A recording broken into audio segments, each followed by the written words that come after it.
As Kodo's meticulously planned offensive unfolded, the armies of Tajera and Wolfia surged towards guerrillists with unprecedented force, catching the border guards off guard. Professional warriors from Tajera and Wolfia, operating with unparalleled efficiency, effortlessly repelled the attempts of border guard units to resist, yet, the unexpected occurred. After advancing over 100 kilometers into guerrillist, the invaders abruptly halted, awaiting the arrival of the main guerrillist force. This strategic move puzzled both the defenders and Ruda, who, unaware of the impending attack, grappled with the sudden eruption of war. The continent, once again, found itself thrust into the chaos of conflict. Ruda's fury reverberated as he convened officials, demanding answers to the unanticipated assault. Why did they attack us? Why was I informed so late? Where are the intelligence officers, and how did they allow this situation to unfold? Ruda demanded an immediate meeting with Rusi, guerrillist's intelligence chief, to hold him accountable for the unexpected turn of events. However, Rusi was nowhere to be found. Fueled by his deep-seated resentment towards the oppressive Ruda dynasty, Rusi had resolved to take action. Day by day, his disappointment transformed into an unyielding hatred. Unbeknownst to Ruda, Rusi had joined Kodo's resistance army, silently executing his duties from within.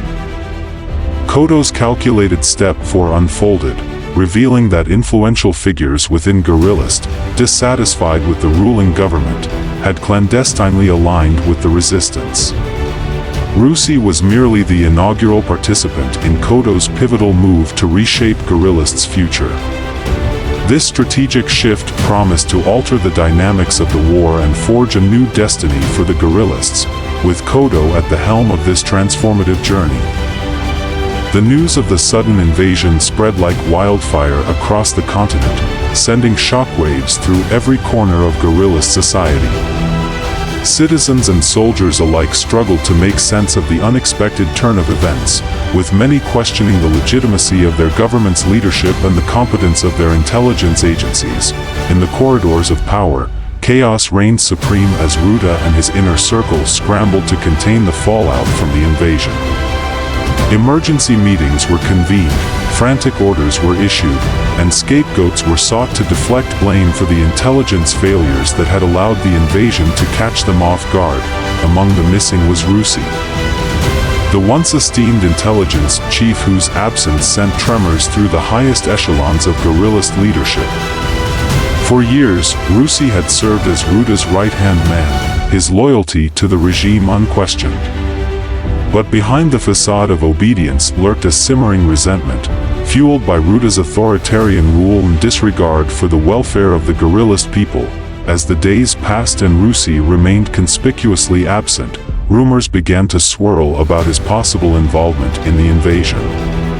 Some whispered that he had defected to the enemy, betraying his homeland in pursuit of personal gain. Others speculated that he had been captured or killed by the invaders, his fate sealed by his treachery. But the truth was far more insidious than anyone could have imagined. In the shadows of guerrillist society, Rusi had found a new purpose, a new allegiance that transcended his loyalty to Ruda and his regime. Drawn to Kodo's vision of a liberated guerrillist, Rusi had cast aside his former loyalties and pledged himself to the cause of the resistance. From his clandestine position within the intelligence apparatus, Rusi had orchestrated a series of covert operations to undermine Ruda's regime from within.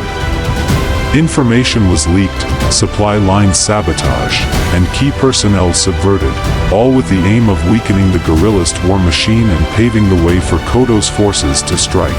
But Rusi's defection was just the beginning.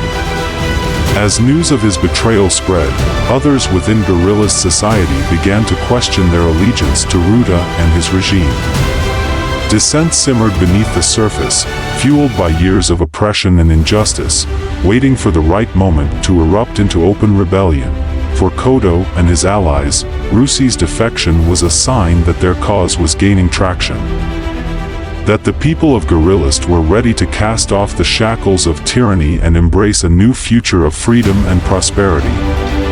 With each passing day, their ranks swelled with defectors and dissidents, united in their determination to overthrow Ruda's regime and usher in a new era of peace and prosperity for their homeland. But as the resistance prepared to make their move, they knew that the hardest battles were yet to come.